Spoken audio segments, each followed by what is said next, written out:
ఓం శ్రీ సాయిరామ్. సత్యసాయి మహిమా ఝరికి స్వాగతం. భగవాన్ శ్రీ సత్యసాయి బాబా వారు ఒక్కొక్క గృహంలో ఒక్కొక్కరి ద్వారా ప్రవేశించి ఆ ఇంటి వారి మనసులను చూరగొని వారినందరినీ భక్తులుగా మార్చుకొని వారి జన్మాంతర పుణ్య ఫలంతో వారిని కాచి కాపాడుతారు. మొదట స్వామిని ఇష్టపడని వారంతా స్వామికి అఖండ భక్తులై జీవితాంతం స్వామి యొక్క అనుబంధంలో మెలుగుతారు. కుటుంబ సభ్యులు 50 మంది స్వామి యొక్క సంపూర్ణ అనుగ్రహానికి పాత్రులైన ఒక కుటుంబం గురించి చెప్పుకుందాం.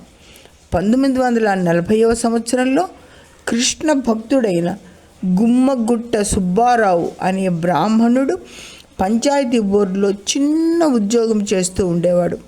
ఆ సంపాదన ఆ పెద్దదైన అతని కుటుంబానికి సరిపోయేది కాదు. అతని భార్య తిప్పమ్మ అతనికి వచ్చే సంపాదనతో ఆ కుటుంబానికి బొటాబొటిగా కావలసిన సౌకర్యాలన్నీ చూస్తూ ఉండేది. ఆమె తమ బాధలను నివారించమని గూట్లో షిరిడీ సాయి ఫోటో పెట్టుకుంటుంది. ఆమె షిరిడీ సాయి అంటే చాలా భక్తి. అది చూసి సుబ్బారావు కోపంతో ముస్లిం ఫోటో తీసుకువచ్చి ముస్లిం సన్యాసిని ఇక్కడ పెడతావా అని దాన్ని తీసుకెళ్ళి వీధిలో పడేస్తాడు.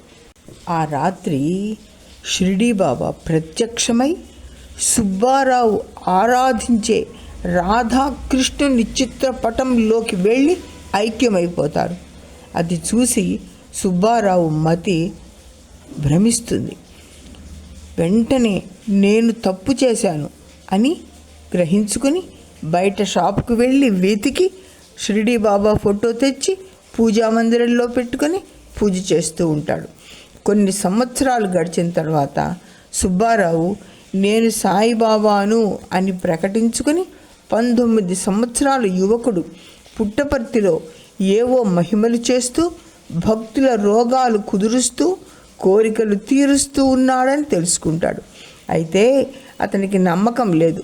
బుక్కపట్నంలో ఉన్న యాదాళం నాగమ్మ గారి ఇంటికి బాబావారు వస్తున్నారు అని అతనికి తెలుస్తుంది. బాబావారి రాక తెలిసిన తిప్పమ్మ వెళ్ళి దర్శించుకుంటుంది. బాబా ఆమెను చూడగానే నీ మిలిటరీ పిల్లలిద్దరూ క్షేమంగా తిరిగి వస్తారు, విచారించకు, ఆరోగ్య ఐశ్వర్యాలతో ఉంటారు అని దీవిస్తాడు.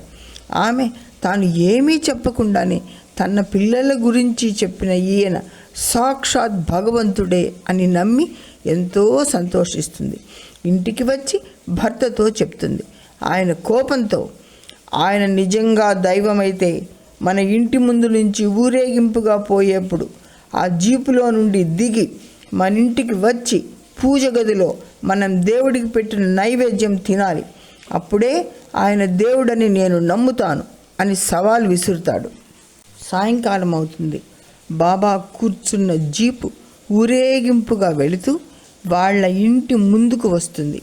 సుబ్బారావు ఇంటి ముందు బాబా జీపు ఆపించి దిగి లోపలికి వచ్చి సరాసరి పూజా మందిరంలోకి వెళ్ళి నైవేద్యంగా పెట్టిన బెల్లం ముక్క నోట్లో వేసుకొని సుబ్బారావు భుజం మీద చెయ్యి వేసి ఇప్పుడు నమ్మకం కుదిరిందా అంటారు.